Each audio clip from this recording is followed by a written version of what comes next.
After the Indian Rebellion of 1857, the British East India Company, which had ruled much of India, was dissolved, and Britain's possessions and protectorates on the Indian subcontinent were formally incorporated into the British Empire. After the nominal Mughal Emperor Bahadur Shah Zafar was deposed at the conclusion of the Indian Rebellion of 1857, which lasted from the 10th of May 1857 until the 1st of November 1858. The government of the United Kingdom decided to transfer control of British India and its princely states from the mercantile East India Company to the Crown, thus marking the beginning of the British Raj.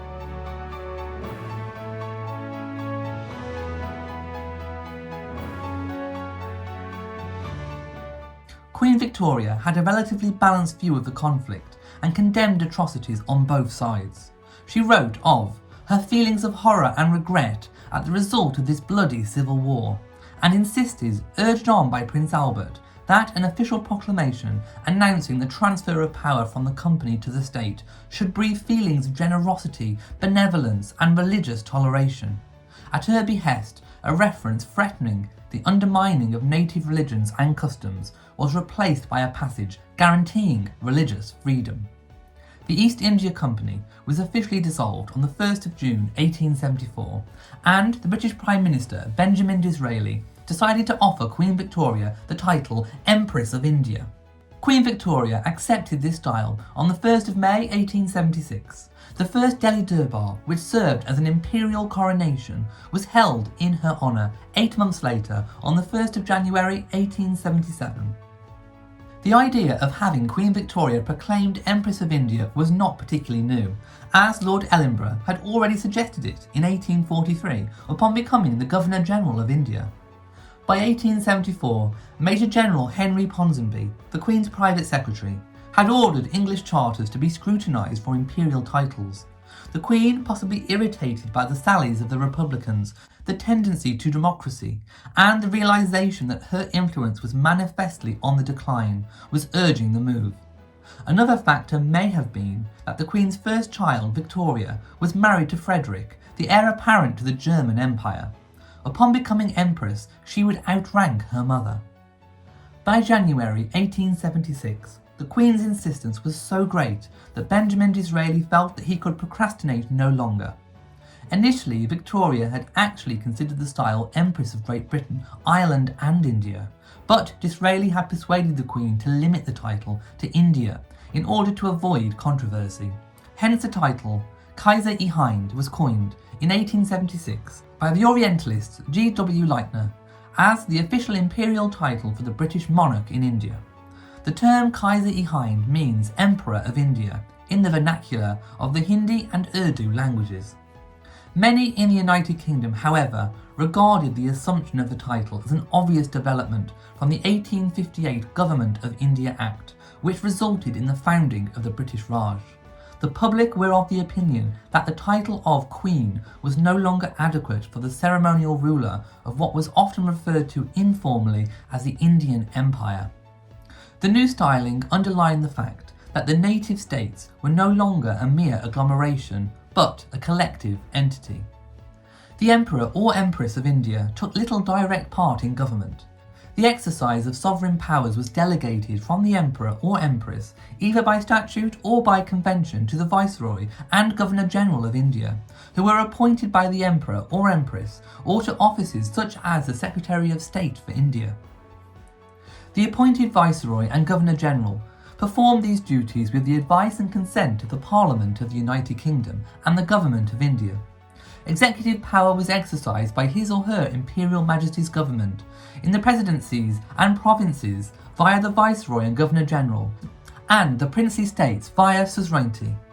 They had the support of the armed forces in India, such as the British Indian Army, the Royal Indian Navy, and the Indian Civil Service, and other Crown servants. Judicial powers was vested in the various Crown courts in India, which by statute had judicial independence from the government.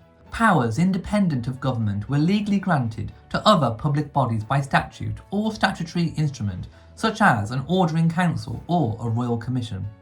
Disraeli's expansionist foreign policy, which Victoria endorsed, led to conflicts such as the Anglo-Zulu War and the Second Anglo-Afghan War. Victoria wrote, "If we are to remain our position as a first-rate power, we must be prepared for attacks and wars, somewhere or other, continually." Victoria saw the expansion of the British Empire as civilising and benign, protecting native peoples from more aggressive powers or cruel rulers. "It is not our custom to annex countries," she said, "unless we are obliged and forced to do so." Muhammad Abdul Karim, known as the Munshi, was an Indian attendant of Queen Victoria. He served her during the final 14 years of her reign, gaining her maternal affections over that time. Karim was born the son of a hospital assistant in British India. In 1887, the year of Victoria's Golden Jubilee, Karim was one of 2 Indians selected to become servants to the Queen. Victoria came to like him a great deal and gave him the title of Munshi, which means clerk or teacher. Victoria appointed him to be her Indian secretary, showered him with honours, and obtained a land grant for him in India. The close platonic relationship between Karim and the Queen led to friction within the royal household, the other members of which felt themselves to be superior to him. After a journey by rail from Agra to Bombay and by mail steamer to Britain, Karim and Buksh arrived at Windsor Castle in June 1887. They first served the Queen at breakfast in Frogmore House at Windsor on the 23rd of June 1887. The Queen described Karim in her diary for that day. The other, much younger, is much lighter than Buksh, tall with a fine serious countenance. His father is a native doctor at Agra. They both kissed my feet. 5 days later, the Queen noted that the Indians always wait now and do so well and quietly. On the 3rd of August she wrote, "I am learning a few words of Hindustani to speak to my servants. It is a great interest to me, for both the language and the people I have naturally never come into real contact with before." On the 20th of August she had some excellent curry made by one of the servants. By the 30th of August Karim was teaching her Urdu, which she used during an audience in December. Victoria took a great liking to Karim and ordered that he was to be given additional instruction in the English language. By February 1888 he had learnt English wonderfully, according to Victoria. He complained to the Queen that he had been a clerk in India and thus menial work as a waiter was beneath him. As a result, he was promoted to the position of Munshi in August of 1888. In her journal, the Queen writes that she made this change so that he would stay. She said, "I particularly wish to retain his services, as he helps me in studying Hindustani, which interests me very much, and he is very intelligent and useful." Photographs of him waiting at tables were destroyed, and he became the first Indian personal clerk to the Queen. Buksh remained in the Queen's service, but only as a table servant until his death at Windsor in 1899. According to Karim's biographer, Susila Anand, the Queen's own letters testify that her discussions with the Munshi were wide-ranging, philosophical, political and practical. Both head and heart were engaged.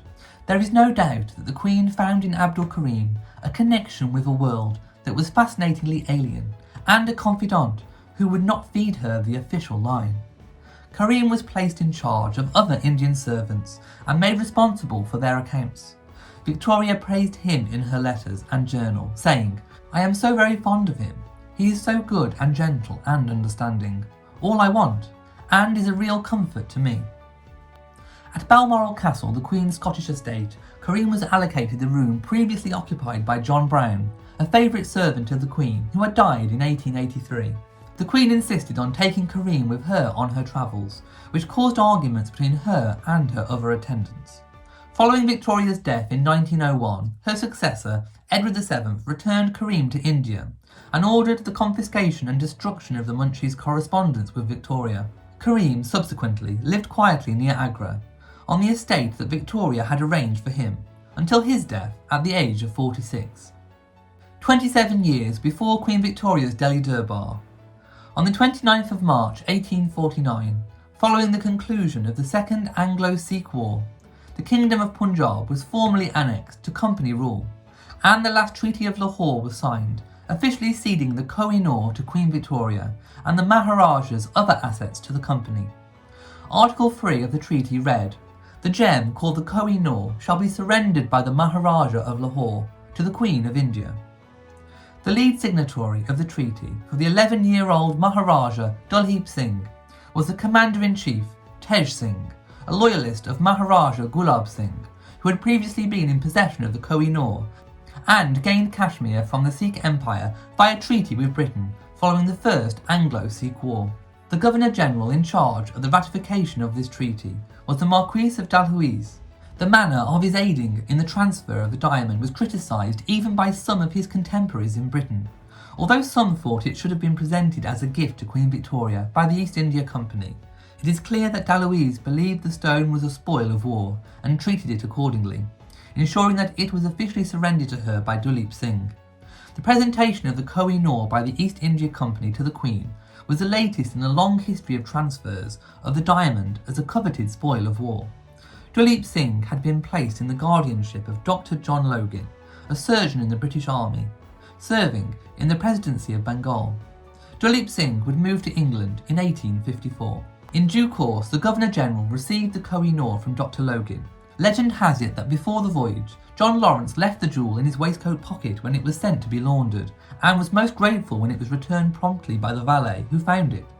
On the 1st of February 1850, the jewel was sealed in a small iron safe inside a red dispatch box, both sealed with red tape and a wax seal, and kept in a chest at Bombay Treasury, awaiting a steamer ship from China. It was then sent on to England for presentation to Queen Victoria. They departed from Bombay on the 6th of April on board HMS Medea. The ship had a difficult voyage. An outbreak of cholera on board when the ship was in Mauritius had the locals demanding its departure, and they asked the governor to open fire on the vessel and destroy it, if there was no response. Shortly afterwards, the vessel was hit by a severe gale that blew for some 12 hours. On arrival in Britain on the 29th of June, the passengers and the mail were unloaded in Plymouth, but the Koh-I-Noor stayed on board until the ship reached Spithead near Portsmouth on the 1st of July. The next morning, the Koh-I-Noor proceeded by train to East India House in the City of London and passed the diamond into the care of the Chairman and Deputy Chairman of the East India Company. The Koh-I-Noor was formally presented to Queen Victoria on the 3rd of July 1850 at Buckingham Palace by the Deputy Chairman of the East India Company. The date had been chosen to coincide with the company's 250th anniversary. The Great Exhibition. Members of the public were given a chance to see the Koh-I-Noor when the Great Exhibition was staged at Hyde Park, London in 1851. It represented the might of the British Empire and took pride of place in the eastern part of the Central Gallery. Its mysterious past and advertised value of £1 to £2 million drew large crowds.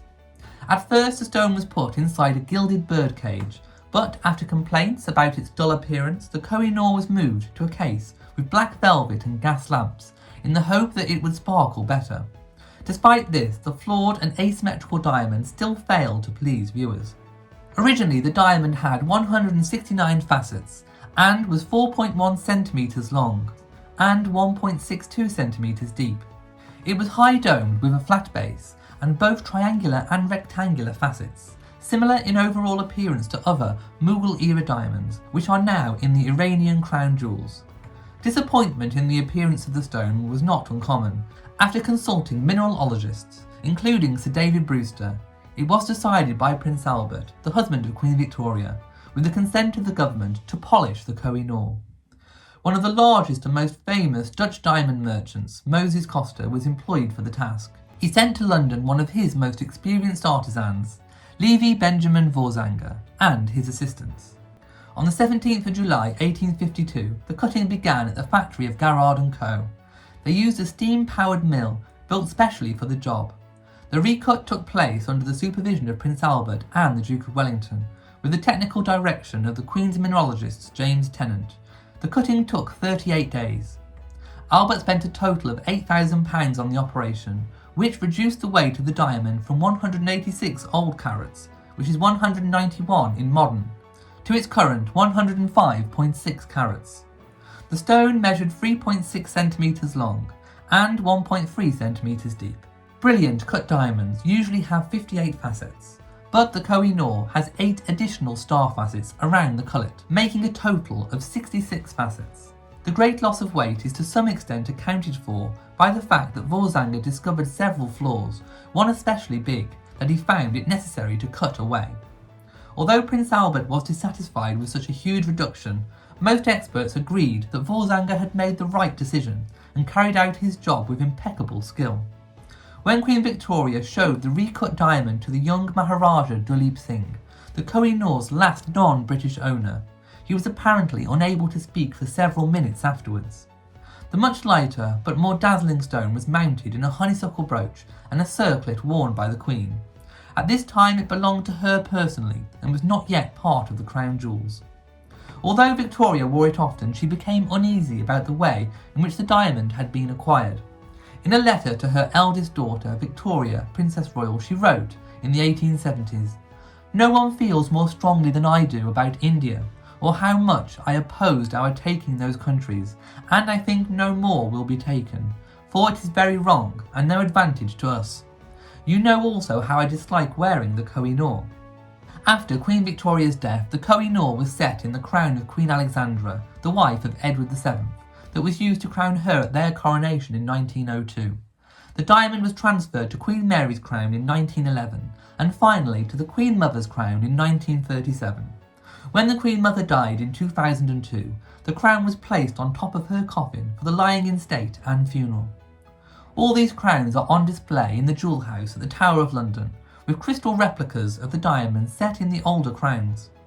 The original bracelet given to Queen Victoria can also be seen there. A glass model of the Koh-I-Noor shows visitors how it looked when it was brought to the United Kingdom. During the Second World War, the crown jewels were moved from their home at the Tower of London to Windsor Castle. In 1990, the Sunday Telegraph, citing a biography, reported that George VI hid the Kohinoor at the bottom of a pond or lake near Windsor Castle, about 20 miles outside of London, where it remained until after the war. The only people who knew of the hiding place were the King and his librarian, Sir Owen Morshead. The Koh-I-Noor has long been a subject of diplomatic controversy, with India, Pakistan, Iran and Afghanistan all demanding its return from the UK at various points. The government of India, believing the gem was rightfully theirs, first demanded the return of the Koh-I-Noor as soon as independence was granted in 1947. A second request followed in 1953, the year of the coronation of Queen Elizabeth II. Each time the British government rejected the claims, saying that ownership was non-negotiable. In the year 2000, several members of the Indian Parliament signed a letter calling for the diamond to be given back to India, claiming it was taken illegally. British officials said that a variety of claims meant it was impossible to establish the diamond's original owner, and that it had been part of Britain's heritage for more than 150 years. In July 2010, while visiting India, David Cameron, the Prime Minister of the UK, said of returning the diamond, "If you say yes to one, you suddenly find the British Museum would be empty. I am afraid to say it is going to have to stay put." On a subsequent visit in February 2013, he said, "They're not having that back."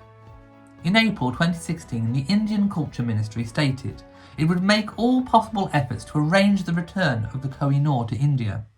It was despite the Indian government earlier conceding that the diamond was a gift. The Solicitor General of India had made the announcement before the Supreme Court of India due to public interest litigation by a campaign group. He said, "It was given voluntarily by Ranjit Singh to the British Empire as compensation for help in the Sikh Wars.